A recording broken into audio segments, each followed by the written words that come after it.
that gnawing feeling, the if onlys that echo in your mind. If only I had said this. If only I hadn't done that. If only I'd taken that chance, or avoided that mistake. This is the voice of regret, a painful emotional and cognitive state of wishing we had done something differently in the past. Regret is a universal human experience. We all have moments we look back on with a sense of sorrow, disappointment, or self-blame. While a certain amount of regret can be a powerful teacher, prompting us to learn and grow, chronic or unresolved regret can become a heavy burden. It can keep us tethered to the past, fuel rumination and anxiety, erode our self-esteem, and prevent us from fully engaging with the present or looking towards the future with hope. It often feels like we're trapped by our past mistakes, defined by our missed opportunities. But what if there's a way to understand regret more deeply, to process it more healthily, and even to transform its painful sting into wisdom and motivation? This isn't about magically erasing the past or pretending our mistakes didn't happen. It's about changing our relationship with regret, understanding its psychological roots, and drawing on timeless philosophical wisdom to guide us towards acceptance, learning, and a more forward-looking perspective. Today, we're going to explore the landscape of regret. We'll look at what psychology tells us about why we feel regret and how it affects us, and then turn to philosophical perspectives, from Stoicism to Existentialism and Buddhist thought, for powerful frameworks on how to process past actions and find a path to peace and purposeful living, even with our past imperfections. By the end, you'll have a richer understanding of this complex emotion and practical insights for transforming regret into a catalyst for growth. So, let's begin by looking at the psychology of regret. Why is this emotion so common and often so painful? Psychology views regret as a counterfactual emotion. It arises from thinking about what might have been if we had made a different choice. Our brains are wired to compare our actual outcomes with imagined, better alternatives. When there's a significant gap, regret often follows. Several psychological factors contribute to the intensity of regret. Hindsight bias. We often look back on past events and feel like we should have known the outcome, even if it was unpredictable at the time. This bias makes our past decisions seem more foolish in retrospect. Lost opportunities versus mistakes made. Research suggests we often regret an action, things we didn't do, like not pursuing a dream or expressing love, more deeply and for longer periods than actions we took that turned out badly, mistakes we did make. This is because missed opportunities leave more room for idealized what-ifs. The function of regret. From an evolutionary perspective, regret can be functional. It can signal that we made a poor choice, motivating us to learn from our mistakes and behave differently in the future. It can help us adjust our goals and strategies. However, when regret becomes chronic rumination, it loses this adaptive function and becomes detrimental. Rumination and self-blame. When we get stuck in regret, we often ruminate on the negative feelings and engage in harsh self-criticism. This doesn't lead to learning. It leads to distress, lowered self-esteem, and can even contribute to anxiety and depression. We get stuck replaying the negative past instead of building a better present.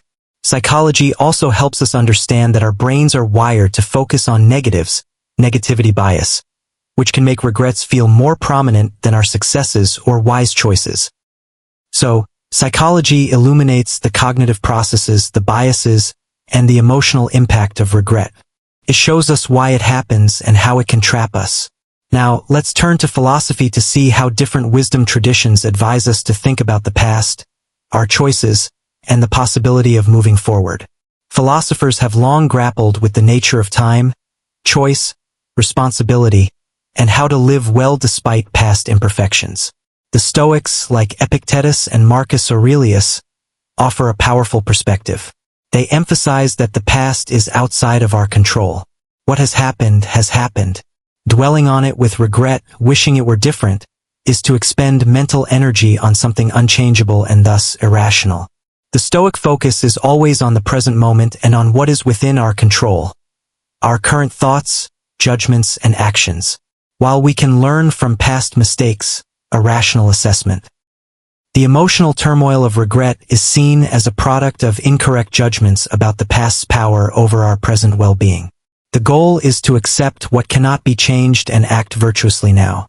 Existentialist philosophers, like Jean-Paul Sartre or Simone de Beauvoir, while acknowledging the weight of past choices, our facticity, emphasize radical freedom and responsibility for creating meaning moving forward.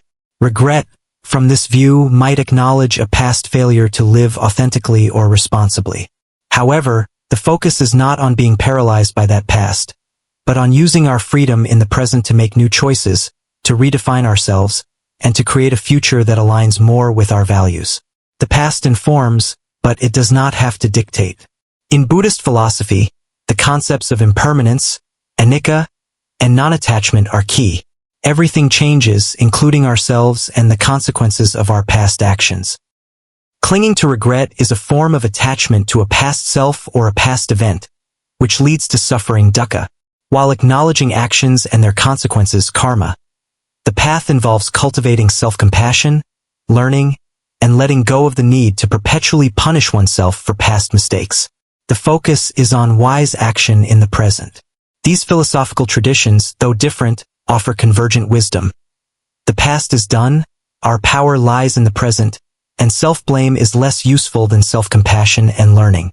They encourage us to transform our relationship with our past. This is where psychology and philosophy combine to offer a holistic approach. Psychology helps us understand the mechanics of regret, the what-if thinking, the biases, the emotional pain. Philosophy provides the guiding principles and the ultimate aim: acceptance, wisdom, present-focused action, and inner peace. Psychological techniques can help us process the emotion and reframe the thoughts. Philosophical perspectives give us the reason why this processing is vital for a good life and the courage to face our past without being consumed by it. So, how do we practically apply this combined knowledge to deal with regret more constructively? First, use psychological awareness to acknowledge and validate the regret. Don't try to suppress it or tell yourself you shouldn't feel it. Regret is a normal human emotion. Allow yourself to feel the sadness or disappointment. This is a necessary step before you can process it. Next, apply philosophical self-compassion. Counteract the tendency for harsh self-blame, often fueled by hindsight bias. Remind yourself that you made the best decision you could with the information and understanding you had at the time.